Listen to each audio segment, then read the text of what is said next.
Do you think it's the point of a lawyer to be more right or to be more convincing? I think as far as public speakers go, my ratings for public speakers, I think those defense attorneys who are good at convincing people, who the jury likes, are the best public speakers in the world. I think stand-up comedians, and then are two, and I think Yeah. those attorneys are number one. I think they're the best. There's a reason they make $1 million because they're so damn good. People like them. They don't even they can defend people that society hates, but the jury likes the attorney. That's how powerful that's being convincing is, and being relatable and telling little stories and being funny. Yeah. Who would think that an attorney being funny would be a skill? So when you were talking about him being raised by this funny mom, that's what I thought about. Jurors love somebody, and crowds love people who can tell stories and are funny and warm. Oh, for sure. And you're dead on. It's you're trying to get the jury to side with something, not necessarily the judge. You just have to do it within the framework of the law, especially back in the 1800s. But their relationship with the judge matters. How much the judge likes them matters. Yeah. Being liked pays good. I think it's funny you mentioned stand-up comedians because they are the most convincing people on earth. Like as far as who do I think is a convincing public speaker? Stand-up comedians, lawyers, those are all in the top 10. I view politicians as 9 or 10. So they're not even in the top, right? No. Selling Girl Scout cookies are more, more persuasive than politicians, because politicians don't even lie anymore. They don't even feel like they even have to lie to us. They could just get outraged about other people, That is, I hadn't thought about that, but that is a very good point. Is they used to have to be very convincing to the people. Now they just have to act angry on their behalf. Yeah. And that is what politics is now. Just get you loud and obnoxious. They don't even. Yeah. Well, I tried to look for the origin story of when our guy, William Jennings, when he started arguing professionally, because up till now, he's basically been convincing people to do things that are in their interest. Let me marry your daughter, let me graduate this class, debating in debate school, talking his way onto trains, whatever. And I was like, well, when does this actually start rolling? When does he become a convincer professiononly? And weirdly enough, it's not practicing law in the way I thought. I thought it would be like a Matlock episode, or I thought it was going to be he storms into a courtroom his first day, and he's like, "Your Honor, my man is innocent." Right. That's not how it went. He set up shop in Jacksonville. And the first thing he does is flirt with his future wife. He sets up and he gets he becomes a certified notary. So somebody who two people sign a document and you stamp it saying that you were there and you witnessed it legally.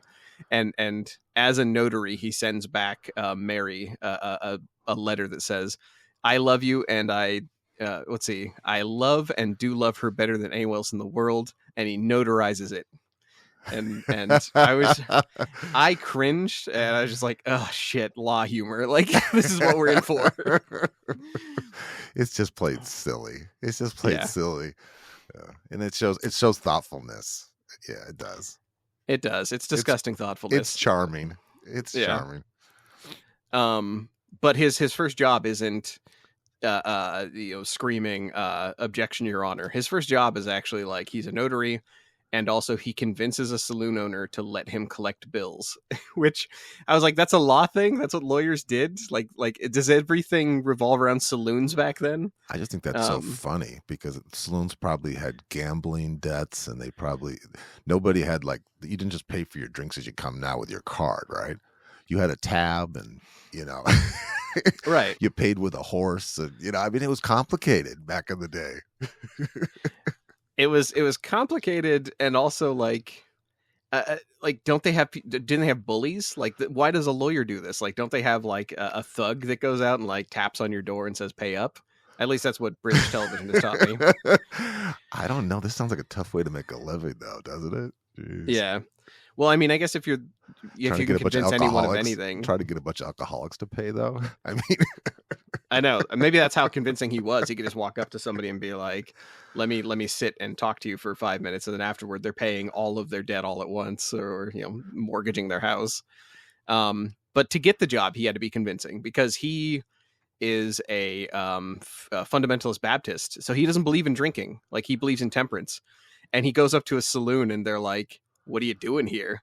And he tells them, he doesn't drink, but he says people who do ought to pay for it, is the quote from the biography. And so he says he'll gladly collect debts on their behalf. And so they hire him. They're like, okay, you get a percentage of the debts you collect, because these people will not pay us. Like these are drunks that have had an open tab since they were 10 years old drinking beer.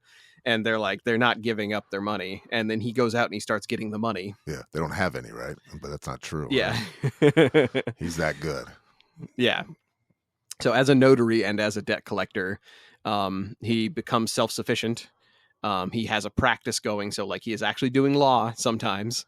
But a lot of it is just convincing people. That makes me think that job was like the quick convincing, and the long convincing was like going to actual court. On people's behalf sometimes. I think he was so clever and so well spoken that and I'll give you, as someone who's had debt collectors after me, they sometimes try to pretend to be lawyers. So I think he probably figured out an angle to kind of fear everybody into it, like, I mean, this might have been during the debtors prison days too, where you could go to jail for debt. That used to be a thing in this country, He could tell them, I'm an actual lawyer and I know what will happen to you if you don't pay up, and he could wield that threat against people. So, but by all accounts, we're speculating. We don't know how he did this so well. Yeah, well, he was a lawyer. That's how. But it worked. He became self-sufficient. His practice flourished, and about 4 years after leaving, he was able to return and get Mary to marry him. Like he proposed, and they had their wedding. And here's the part that lets me know how goddamn convincing this man was. He got married to her, right?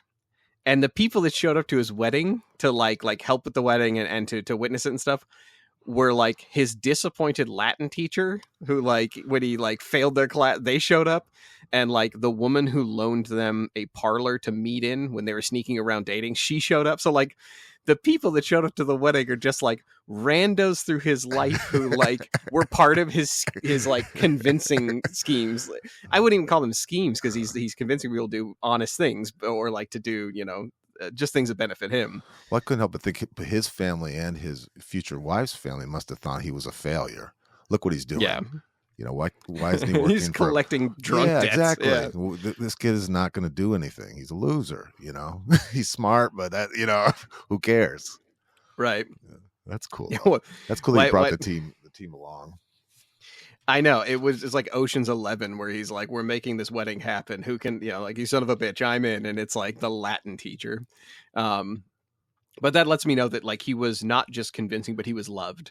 And that's something we learned from Benjamin Franklin, is like, it is sometimes better to be loved than right. And he was so convincing. People liked him after he convinced them of stuff, to the point where they'd come to his wedding. So while they are together, so like they get married, they move to Nebraska, like he's starting a family in 1887. And that's where the opportunity is. They move west because, well, the West is where money is happening. And opportunities happening, and new governments are opening up, and new states and things like that. So while they are moving, they go to Nebraska, and he starts working with Mary, who is smart. She's college educated, and she becomes the first woman in that state to pass the bar exam. Which is huge. Like he comes from a house where his I think his mother was a teacher and like taught him, and like his father was a judge, lawyer, preacher, whatever. So like this tells me he wants an intellectual partner. Yeah, an evenly yoked partner. He's not looking for he's not looking for a housewife to raise the kids. He wants someone to like bounce ideas off of, Einstein like. Right. Wife. And that tells me something about his character. Especially for that time, right? That was seen absolutely. as not socially. Why would you want to take a man's job? And what The first woman attorney in the state. That's impressive. Yeah, first one to pass the bar exam in Nebraska. But he also, when they arrive in Nebraska, it made me feel weird because I'm like, why does he have to go to the places where he's unwanted? He's the non-drinker at a bar collecting people's tabs. He goes to Nebraska. He becomes he's a Democrat. He chooses Democratic Party, even though his father was a Copperhead. It seemed like he'd be better off in New York or New Jersey or Boston, right? Same. I was thinking that. It feels like he is intentionally making himself out of place. His life harder. Yeah, making his life harder. So Nebraska was a very, very red state there. They had never voted for a Democrat. They basically didn't trust them. Nebraska is it's the frontier. It's no, we want conservatives to represent us. He becomes the very first Democrat to flip a district in Nebraska. And he becomes a congressperson in 1891. And his speeches were insane. We'll read a couple snippets about it, but the people who watched his speeches when he first got up to this is one of the first times he delivers serious public speeches, not just convincing, a debate club, not just convincing people let him collect bar tabs. He opens his mouth on the public stage and people are shocked. Mr. Chairman and gentlemen of the convention, I would be presumptuous indeed to present myself against the distinguished gentleman to whom you have listened, if this were a mere measuring of abilities. But this is not a contest between persons. The humblest citizen in all the land, when clad in the arm of a righteous cause, is stronger than all the hosts of error. I come to speak to you in defense of a cause as holy as the cause of liberty, the cause of humanity. Here is a newspaper writer writing about what it was like seeing Jennings Bryan speak from a podium. He says, quote, "A mere stripling, an unknown lawyer from Lincoln, he opened his generous mouth, and the noisy audience before him quieted. Words flowed over them in a flood, swift and clear as the Niobrara." I think that's a river in Nebraska. "The speaker established the issues, swung into the tariff, and ended on free silver. Then, in a frenzy of applause, the audience arose, climbed onto their benches, and swept forward upon the prophet come onto them." Sounds like a start of a cult here, right? That's exactly what I thought when I was reading it. And we'll have the sources for that. It sounds like a cult. It very much does. Sounds like a show-off writer too, doesn't it? This language. Yeah. Of course, this is a different time, right? Well, I actually went looking for this because I wanted to make sure that their newspaper wasn't just all this crazy. I was like, maybe they're just very, very generous as writers. Right. Maybe they're just yeah. Every movie review sounds like it's the best thing ever. The God has come to us in form of this. Yeah. No, this was how most people wrote about William Jennings after they heard him speak. He basically, when he arrived into politics, part of what made him so popular is he was seen as speaking for the common man. In modern political terms, we call that a populist. A populist is sometimes used derogatorily because so many populist candidates are shitty people. A populist is somebody who shows up and instead of representing a political party or instead of representing the issues, they are speaking for the common man, and they say, hey, I'll simplify everything for you. Don't pay attention to how complicated the price of gas is. Don't pay attention to how complicated these issues are. Do this one thing, and it will vote me in. I will make everything simple for you. I'll clear everything up. To his credit, William Jennings actually was very intelligent and chose a couple of issues that would make things slightly better. He had 2 or 3 really, really major issues throughout his life, and they were so big, he campaigned on them. He talked about them frequently. For him in this era, it was silver. Money back then was tied to the gold standard. And so he believed that minting silver coins would make it to where more money was available to the commoner.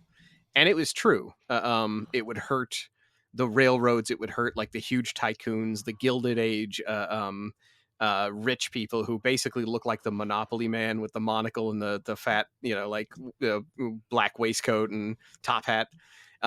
Making silver money would make it to where people who had invested so heavily in gold would lose out. But he was into it. Like that's what he ran on.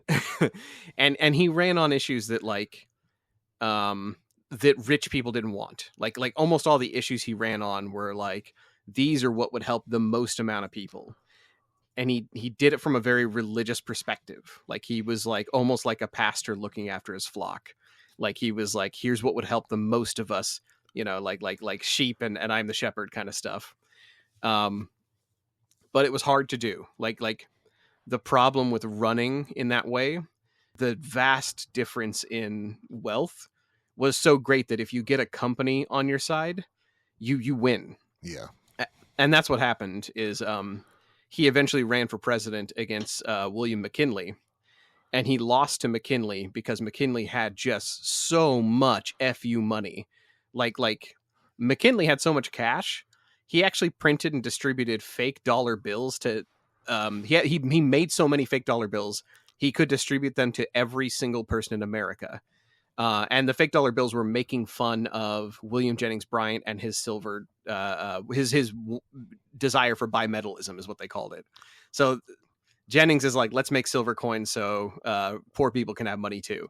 And McKinley makes these fake dollars making fun of him.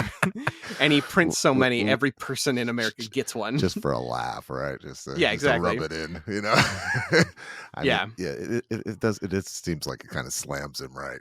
But yeah.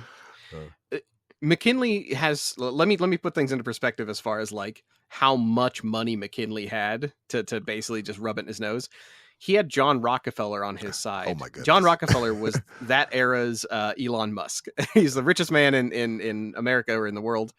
John Rockefeller alone matched all of William Jennings Bryan's campaign money, all of it. So like, and that wasn't McKinley's only supporter either.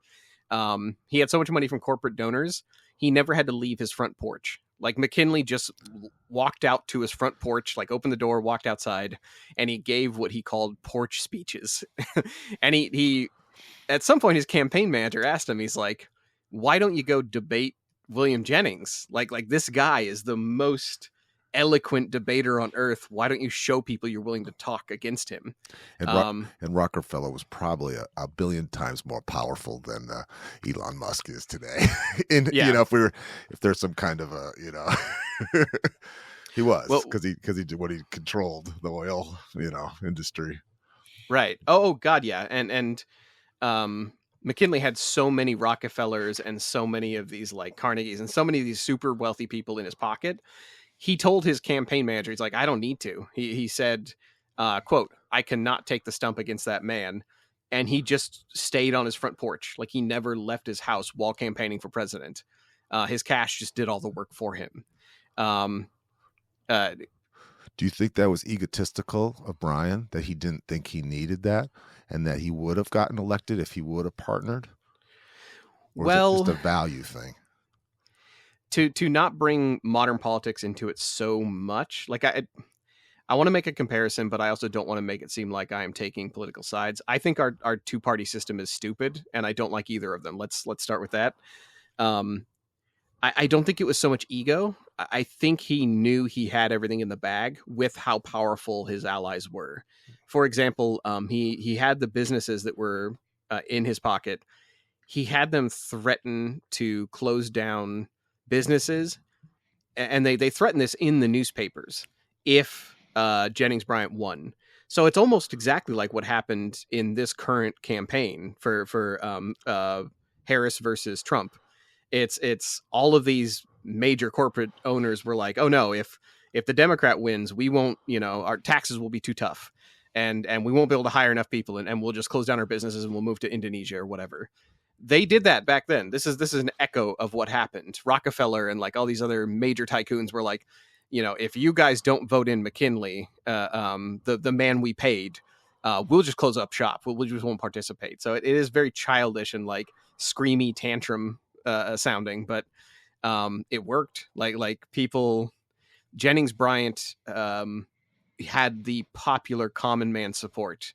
He was actually trying to do something that would benefit everybody, but McKinley was throwing around fake money. I mean, like propaganda.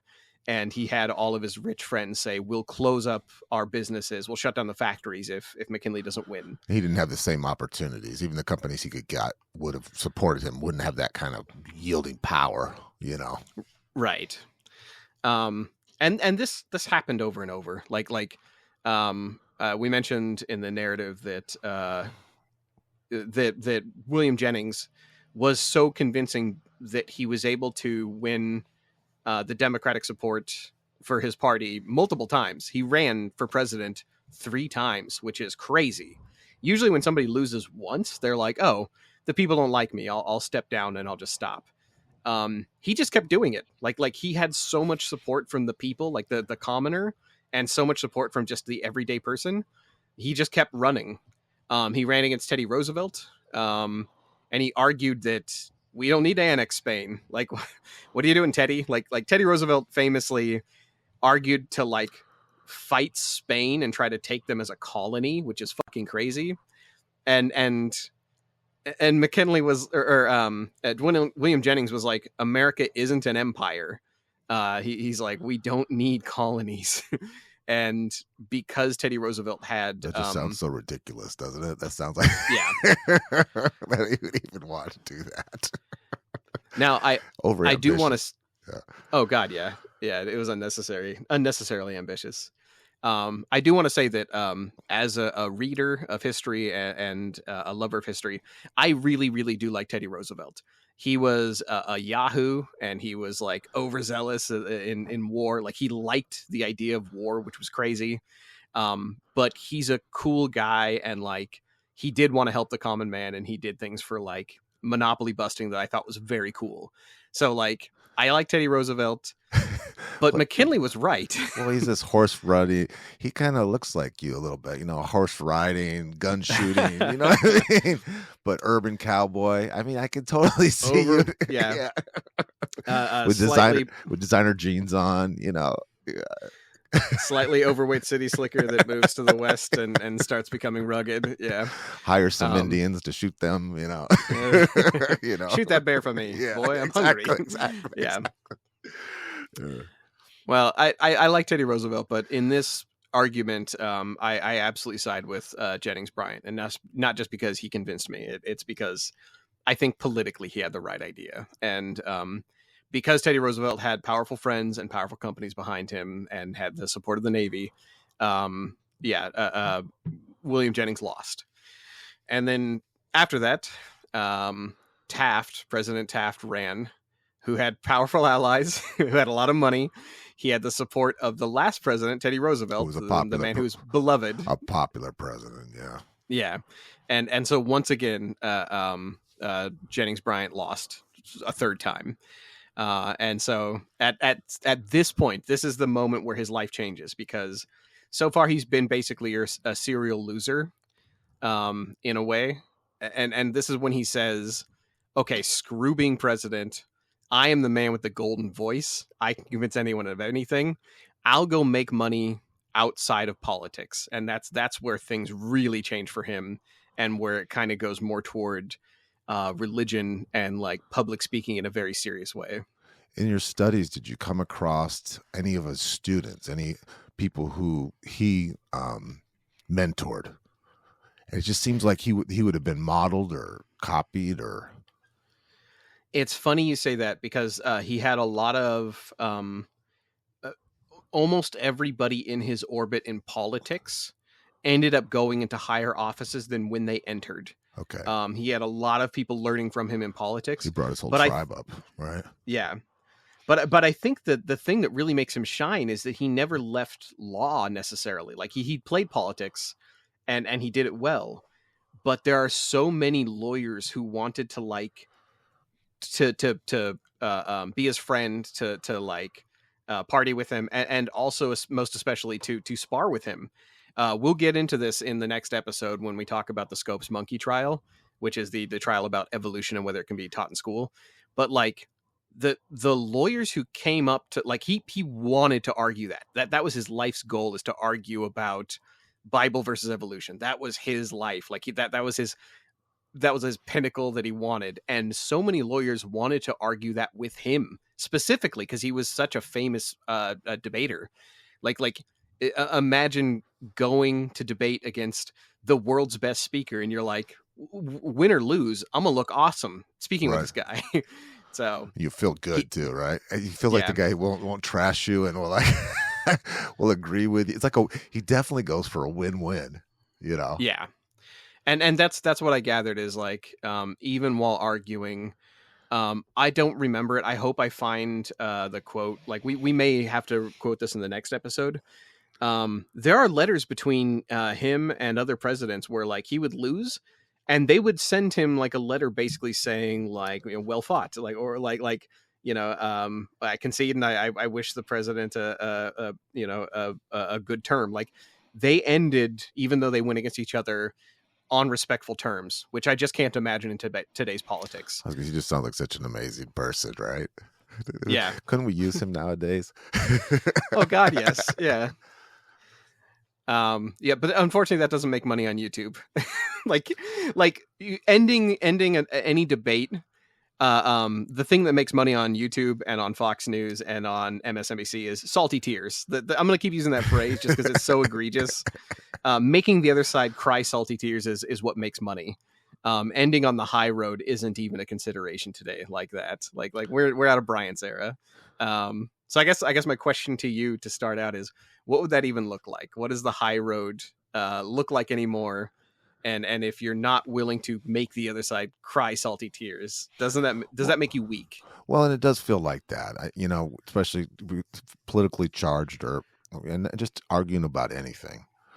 It feels like if you step down or back down or even admit it's like you're wrong. It feels like you're weak. There's this TED Talk. It's by Jake Wilhelm. It's one of the best ones I've ever seen. And it's talking about, is there a high road online? And the first thing he talked about, and this was just really hit me hard, was he talked about when he first signed up for Facebook. Because you forget that, 'cause it's so long ago, and it's just part of our lives now, right? He said when he got 50 friends in a week, he felt this, being kind of an introverted guy, he had this social acceptance. And I thought that was interesting, right? Because it's like this number that makes you feel like, oh, I got 50 friends, but you really don't, right? It's really kind of phony baloney. And he immediately started noticing the dark side of it, and how, what you using your words, you're invisible. And the entertainment is always in the fight. It's not in the facts. And nothing's ever being resolved. It's just being escalated. But that escalation pays. It does. And then what he talks about is the difference between kind of what we talked about. To me, it feels like confrontation, right? When you have a problem. And online, you can hide behind something and you can say things that you don't really mean, but you don't have the kickback of that other person's. First of all, you don't have eye contact, which is a huge part of how we communicate as humans. And there's a lot of nonverbal cues we get when you talk to somebody and stuff. So you're not going to say the same things. Like, let me say that my wife and I are gossiping about you, Joe, right? And we're mad at you about something. That conversation I have with her, all the words, the tone of my voice, the pitch of my voice is going to be different if the three of us were sitting together than if we were talking about you when you weren't around. Right? Well, that's kind of the old joke about arguing online is I can't punch you in the face. So, like, you can say whatever you want. I've always said that I think it's good to be beat up by a non-sibling in your life. It's a good. I think everybody should be, because it teaches you humility. Right. It's good for you, I promise. And I thought about, like, in my business, we have the contractors board, and if I have a serious complaint by a customer, they do a mediation, and that's what it is. It's a sit down, and everyone gets heard. And isn't that what they do at HR at work? You and I have a conflict at work. They call us into their office, and you and I could just, be bitter rivals, but something happens when we sit down together and both get heard and seen, right? Right. Wanting to be heard and seen and mediation and stuff, that's what they refer to in online debate as quitter talk and weakness. It is, right? But you're right. Like that's how you actually reach an agreement. You have to bend. And I think instead of resolving, mediating, you just go away more mad and more convinced that person's an idiot. And then you get out of character and say things and act inappropriately to get the attention of the people who are on your camp, right? Right. But it just seems so, but it pays, right? It pays with clicks and with likes. Yeah. Performative outrage is, I mean, like that's where you get the money, but also we had an episode about grudges and like, it is addictive to watch your side win or to get concessions out the other side. So if I'm watching a news broadcast and like my favorite news person is like really dragging the other side through the mud, just being like, these people are immoral assholes and how could they think this way, and look at this extreme circumstance of this politician acting badly, isn't that whole side stupid and wrong? That gets you so much money to say that on national TV. That is like if they had a mediator in every news episode, like every nightly news broadcast on either extreme end of the spectrum, if there was just somebody there being like, that's untrue, that's not how you convince anybody, like, these people will never agree with you, like after this broadcast you will have to literally go meet the other side in person and shake hands with them, the tone would be totally cooled down, and the toughest commentator would be like you can have somebody acting really tough on the news and be like, I am the moral law here.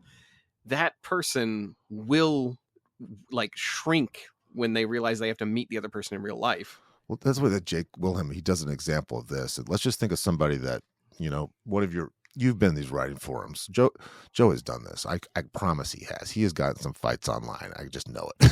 Oh, absolutely. So what he would say is, if that person who's obviously a moron that you're trying to educate and straighten out, if you had an appointment tomorrow to meet them at Starbucks, and just put yourself in that state of shaking their hand, sitting down with them as a friend, it just changes everything. Isn't that different? To drive there and meet them and get dressed and think about what you're going to say. You'd pick your words different. Oh, absolutely. You'd be a totally different person. I will give you an example of exactly what you're talking about. I was in a writing forum where we had to give each other critiques and tell each other how to improve our craft. And these were people who were supposedly supposed to be soft and on your side, and they wanted the best for you in your writing, because like there's no real competing here. It's just, I mean, like it's a competition, but like you are trying to improve each other. They would be so vitriolic and mean and argumentative, whereas I was a member of an actual political debate club as an adult that argued both sides. But because we met in person and you had to go out to lunch with these people, everybody was so nice. So it's like the opposite of what you'd think. The creative group that was supposed to be supportive was argumentative and shitty when they were trying to make their points and try to disprove you. The group that was supposed to be argumentative and shitty were extraordinarily nice and polite, and they just want you to think kind of in the same way they did, or at least consider their political views. So like it's wild what happens when you have to like shake someone's hand or expect to go out to lunch with them at some point. Well, this is something you've always talked about, and you use this phrase a lot, talking about social skills and being an introvert and becoming more of an extrovert, being able to present yourself better. But you've always said that you use your intelligence as a shield. Yes. Why not a sword? I don't know if that's, I have before. I want to say that I am absolutely not blameless in this. I have bludgeoned people with facts and evidence before. Everybody wants to see that in like when you're watching like shows about intelligent people, like watching Dr. House absolutely tear somebody up because they're wrong about a diagnosis. It's fun, and it's fun to try to do that. but it makes you feel bad. Like even walking away after winning, you realize that you're not going to be friends with that person at all. Like, in fact, any of their friends are probably going to dislike you too afterwards. So like, you really, if you do that, you got to do it to somebody you're never going to see again or even think about again. Yeah, I did warn one of our acquaintances. We had he tried to challenge Joe to some sort of debate, and I told him, and he's very intelligent, very educated. I said, "You better be careful." I go, "He's holding back. he's got artillery that you don't even know about." And so, but I would think that that it would be harder for you, or is it that you just have to have someone like this Brian, someone who would really challenge you? Who's well read and is respected? Would you challenge that someone then if you knew they could take it? If I knew they could take it, and I knew we could legitimately shake hands afterward, and also, like, I mean, I would stand a chance of being grossly embarrassed too. So like, as long as I knew it wasn't like extraordinary high stakes too, then I would do it. Like I did enjoy debate. Like I said, I was part of a political debate club. It was a lot of fun. But yeah, if it meant killing someone's career potentially on the other side, or like if it was, losing friends, I'm an older man now. Like I've hit middle age. I want to be the Benjamin Franklin. I want to have friends at the end, and I want to convince people to give me opportunities. I don't want to cut people off. Well, I had this happen in high school. I was in debate class, and our valedictorian of our school, her name was Tammy Mackey, and she was a straight A. I mean, just an honors student before that was even a thing, full ride academic, came from, an academic family. But she was painfully shy. She was the kind of person that if she had to say here during class, her face would turn red. She was very, very shy. She had a lot of friends. She was very popular, but she was extremely shy. Her public speaking would be just like death to her, right? Well, she had to debate me. So who was, for lack of another term, confident, arrogant, obnoxious teenager, and loud. I was the kid that wouldn't stop talking in class where they put their name on the board, and right. I'd turn and the teachers would just drive them nuts. So for them to pair us up against each other was mean to both of us, because I was not mature enough or intelligent enough to battle her points. And we debated legalizing marijuana, which was very complicated. She destroyed me, red-faced, of course. But I just think that was kind of a bully. The teacher set us both up to be humiliated. I think the teacher wanted to be entertained. That's a teacher who's like, this is going to be good. Like, there's no way they didn't do that on purpose, right? You're like, why is my teacher eating popcorn right now? The quietest kid in the school and the loudest kid in the school. Yeah. Well, okay, that's something I wanted to ask, is like you asked me if I have wanted to use intelligence as a sword, what little I can marshal. What about you? Like you are one of the most convincing people I've met, and you've been in sales for so long. Do you ever turn that on people? I do the green thing, and I've kind of gone to, I ask a lot of questions and I listen. That's what it's become now. And I gather, and try to make common ground.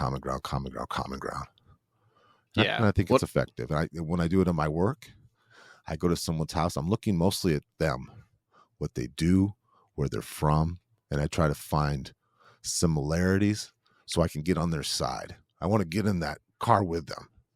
That's how I look at when I meet somebody. I can say from firsthand experience, that is what I have seen with you, is when you want to convince me of something, oftentimes it's finding out what I am trying to work for and then just going in the same direction. And I think that's a much better way of convincing somebody of something. I like how you said that. And that's the only way to go, as opposed to trying to get them to see.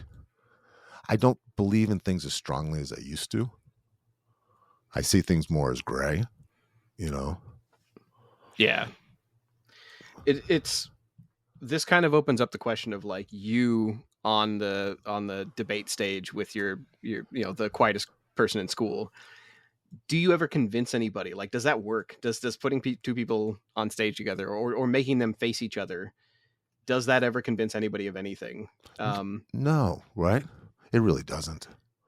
I think, and we've seen this in the political thing, it isn't about getting someone to vote for somebody else. It's just getting the people who already have those values to vote, to take action. So it's so it doesn't seem necessary. It almost seems like, and then I always think of that Republican. What was the Republican? He was the brain surgeon, African American, who ran for president. Ben, what was his name? Carson. Yeah. That he just wasn't gossipy and enough. Yeah. He was obviously intelligent. He was obviously someone you trust, but he just wasn't obnoxious enough to be in this political thing. And he didn't act angry enough. Yeah, exactly. He was just too slow a breather. And you think, oh, that's too bad. One of my favorite quotes from from Congress right now is like, somebody was like tweeting, I don't remember if it was right or left, but it was like somebody took a video of like before and after the debate, and it was like while the cameras are on, and like you've got like these people who are screaming at each other, and political representatives like angry, like red faced, and then like after the cameras turned off, somebody took a picture with their phone, and like all of Congress is like on their phone, just calmly tweeting, laughing together. They're even talking across the aisle, like making jokes, and it's like that's what it is. It's all just TV. It's all just performance. Like it's. Well, yeah, and I think I'll speak for you on this. This is less about politics and more about relationships. So I think of this communication, this winning argument. Who's the most important one is with our loved ones. Do you win arguing with your wife, or being critical of your wife's ideas? First, I turn on the cameras, and then I put 2 lecterns up, and I tell her to get behind one of them so we can debate. No, I don't think. Does that work with coworkers? Does that work? Yeah, I don't think it does. I think that even the phrase argument never seems to work. I think as soon as you think of it like an argument, you've lost. Both sides have lost. In our vows, we use the phrase that it will always be us versus the issue, not us versus each other about an issue. So I think from the start, the better way to look at it is not that, if we're on different political sides, it shouldn't be you and I disagree on how to solve, the water crisis. It's my idea should win versus yours. That's terrible. It should be you and I have ideas, but the water crisis is the problem, and you and I are both going to solve it. We just need to figure out whose thought is going to work.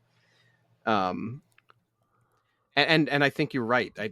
You said, you got to be in person, like almost like a spouse, like you have to be in the same room. Did you happen to read that Cornell study that I linked into our doc? The one about Reddit and the Reddit thread changed my mind. 18,000 threads.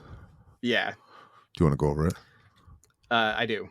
So, do you want to read it or should I? Oh, you read it. So they did a study. There's a Reddit thread if you've never seen it before. It's called "Change My Mind," and it's a Reddit thread. If you've never been on Reddit, it's basically a forum where people go on and they like post thoughts of the day. Effectively, is what all of Reddit is. And what they wanted is they went across this entire history of this Reddit thread. So like when we say a thread, 18,000 threads means I post on there, hey, I believe this thing. I believe that the water crisis can be solved by throwing water balloons into a giant chasm and slowly filling it up one balloon at a time. And then I say, at the end of that, I say, change my mind. And then it's up to the public, everybody who is on Reddit in that moment, to comment and be like, you're an idiot, or here's the better way to do it. Or, we should, pipe it in from the ocean, whatever their ideas are. So, and if you've never been on to Change My Mind, it's a lot of fun. Like going on and seeing people post things. They're not being silly like me. They're posting things they believe in. They're like, here's what I believe about, trans rights in sports. Here's what I believe in for, issues about like, teaching the Bible in schools. And they say, change my mind. And people give really, really good answers. Like people give almost like, I won't say William Jennings answers, but like they give very well thought out, very convincing arguments where they also cite sources, and it's like, it's almost like a prep for political debate. Like they're like, here's a reasoned argument with, you know, good ideas, and like hundreds to possibly thousands of people will answer in a single thread. So like sometimes you will get literally the cream of the crop as far as the arguments for or against something you are posing. The problem with this is nobody is speaking in person. Nobody in these Reddit threads will ever meet each other. They're doing it through a pseudonym. Reddit allows you to sign in with a fake name. So like I'm signing in as, you know, a podcast juggernaut 509 or whatever. Right. And your alter ego can come out, right? Yeah. And we've learned that that's how you get assholes, is like you all the worst things that happen online are through people who are doing it under pseudonyms or who don't have to reveal who they are. And they know that still invisible. No risk. Yeah. Yeah. And this Cornell study just went and poured through 18,000 arguments, like threads, not responses, 18,000 arguments. And they found that 30%, and by the way, the way they said that 30% of the original posters, the people that started the argument, 30% or less were even slightly persuaded in the discussions. So like 1/3 of the people who started these arguments, who wanted to have their minds changed, less than 1/3 of them ever even budged a little bit. And in these discussions, in this controlled environment, the persuasion rate was low, and a lot of it suggested that real life online debates and topics people genuinely care about, the success rate is probably even lower. So like if we're talking about YouTube or if we're talking about Twitter, it generally means that like it's even worse than this Reddit thread where people want to be convinced. If you're on Twitter, it's probably closer to 10% or 5%. It's probably so low, it could be negligible entirely. Like to the point where, why are people wasting their breath if just a fraction of people might not just be convinced, might slightly budge toward your side a little bit. And this research team got totally not demoralized, but like the research team was just like, why are we doing this? They discovered that after 5 posts on an argument online, the chances of persuading somebody drops to almost 0. So like after 5 rebuttals, the chances of persuading somebody just flatlines. Like if you don't win them in the first sentence, basically if you don't get them on your side very quickly, you won't at all. These are like goldfish, right? These Right. are easily, they don't need to hear a whole lot of information, just a couple of symbols. And Well, part of it is tone too. Like if you say, I believe that abortion should be outlawed, and the first person that responds to you says, I think abortion should be legal and safe and blah blah blah blah. But the moment their tone comes out, if they're being mean, if they disagree with you, and you're like, well, you're like, you immediately make up in your mind you're an idiot, or you have a bone to pick with this. Like you're probably some, you know, like raging feminist or something. Like you choose a title for the other person before you read the rest of what they've said. In the first sentence or so, you will decide whether or not they're reasonable, and if they're in your camp, and if you can talk to them, and if they belong in your tribe. You decide all that within apparently 5 responses, 5 posts. So this there's a rhythm to it then, right? So if you get good at this, Yeah. the outrage, you know where to get them, right? And if it Right. works and it gets more shares and more comments, then you get you get good at it. Not at Yeah. communicating, not at winning people over, but just how to do it online. That's how you make money online. Yeah, it's this study, if you are trying to figure out how to get along with people, tells you that get offline, get away from the internet. You're not convincing anyone of anything.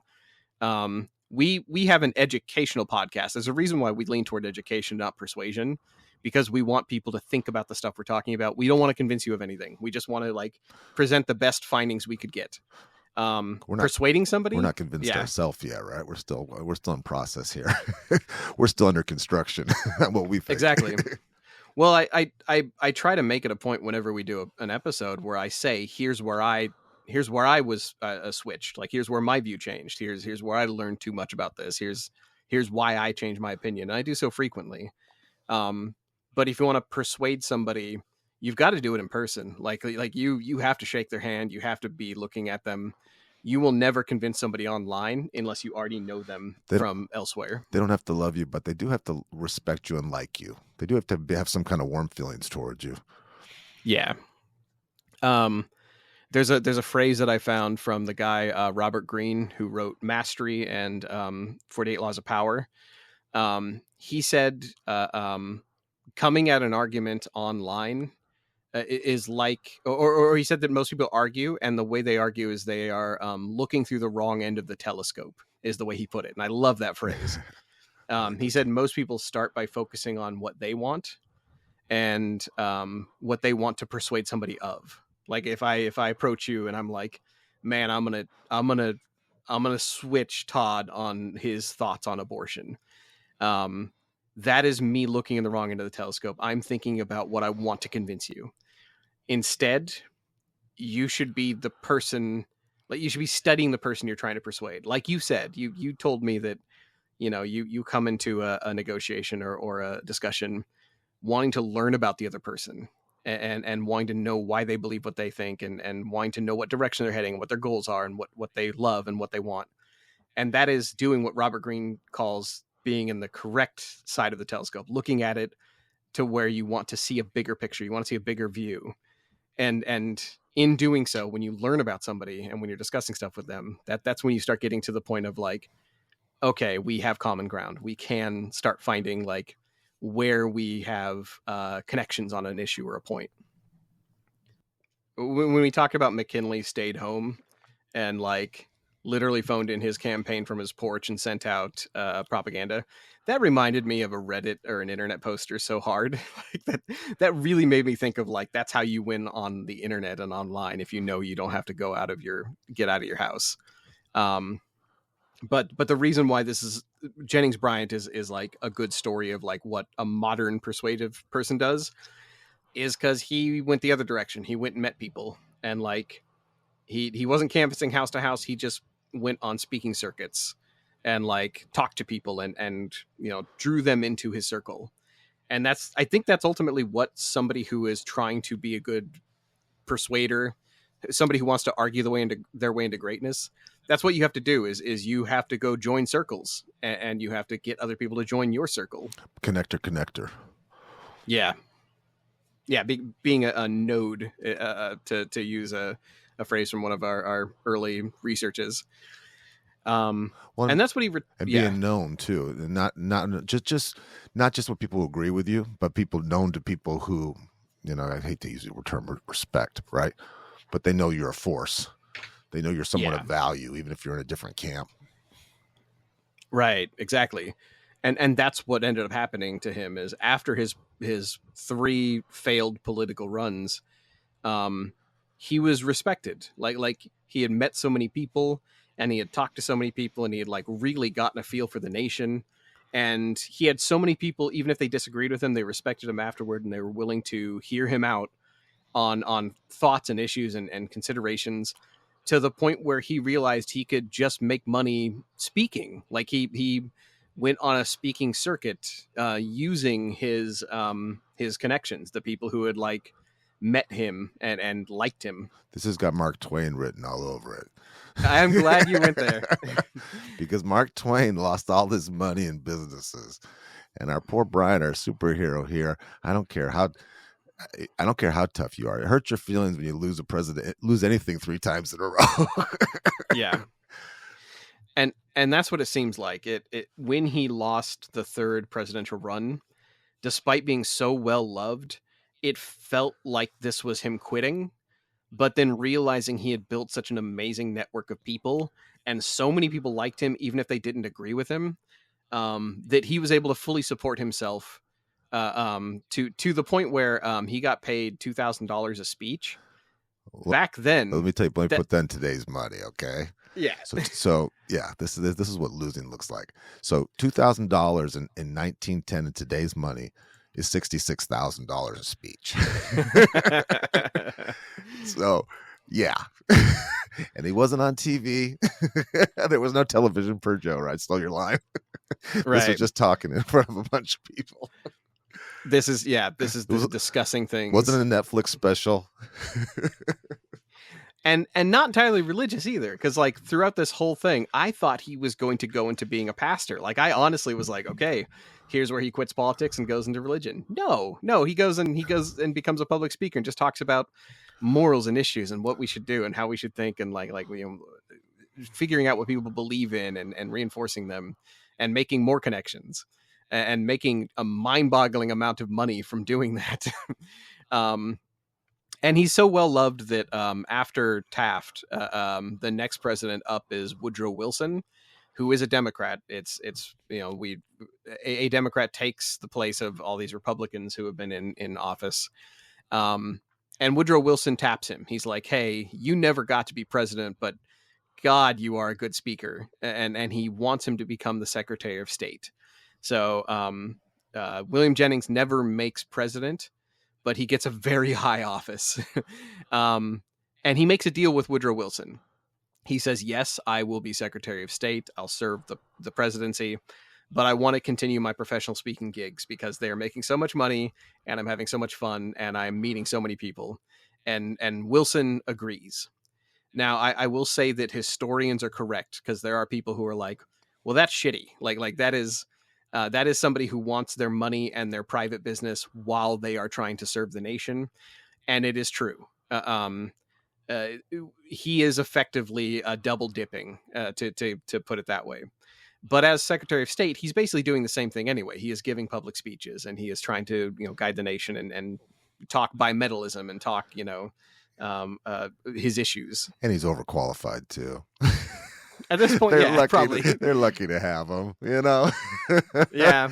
If he's as wise and well spoken, I mean, they have speech writers now. I have a feeling that he had that he had some influence on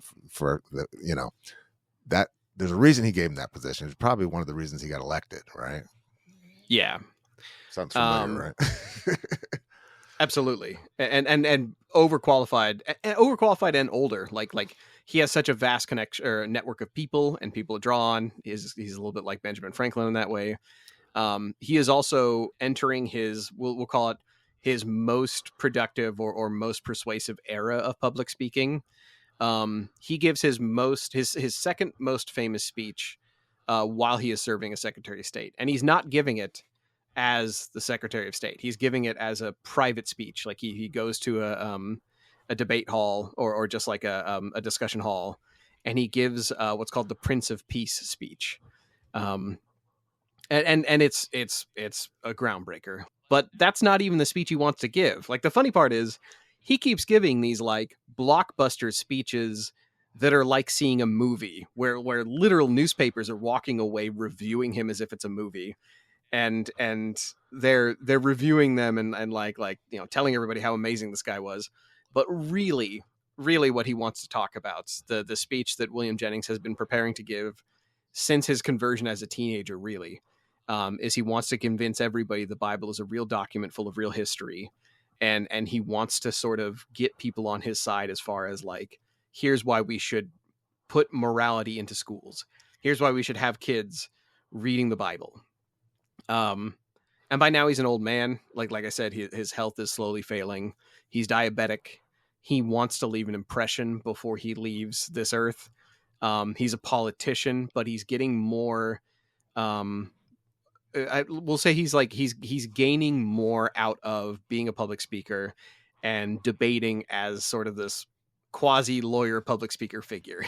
Yeah. And although he has the most incredible power of speech, he doesn't feel like he's ever used it to his full potential. If he wants to leave a serious legacy, he wants to make sure all teenagers have the same religious conversion experience, the one that was so powerful to him as a Baptist. And he just, whether they're Christian or not, basically. So that's when he kind of sets his sights on a small town in Tennessee where a young teacher has dared to teach evolution in school. And his plans to challenge openly to the state for the right to continue teaching science. So this teacher is like, we should teach both. We need to teach evolution alongside the Bible. And William Jennings, the world's best speaker, is like, no, I'm about to go to the small town in Tennessee and take these people to church. He's like, I'm going to crush this thing, and it's going to be what I'm remembered for. And that's going to be our teaser for the next episode. The teacher in question is named John Thomas Scopes, and this becomes the famous Scopes monkey trial and the famous trial about evolution that set our standards that we're battling about right now today in the Texas courthouse. And this is effectively going to be the tone that America operates under for the next 100 years.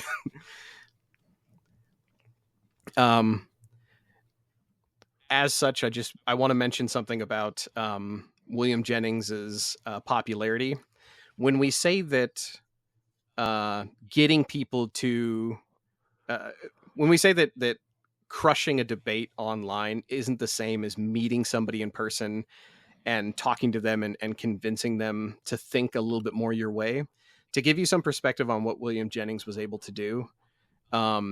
He met so many people, and he was so convincing, and he was so good at public speaking, and he was so active in trying to meet common grounds and meet people in their place of politics, worship, law, whatever. He went to every stage he could to talk to as many people as possible.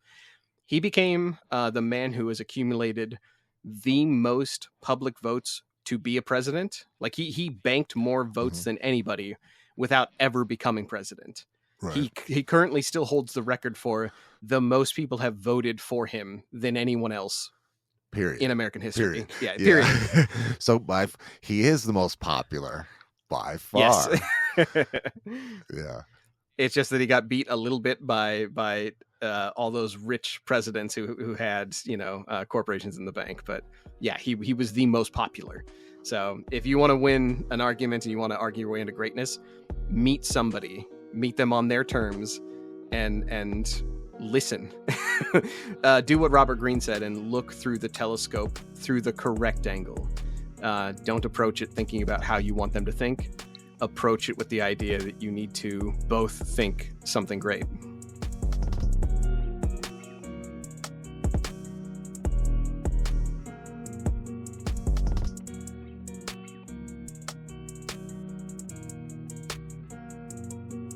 You've been listening to The Reengineered You. Thank you so much for listening to the show. You mean the world to us. We have a new episode every week. You can connect with us at www.reengineeredyou.com. That's where we have research links, show notes, feedback, and blog articles for each of our episodes. We're not experts in anything, but we've got an opinion on everything.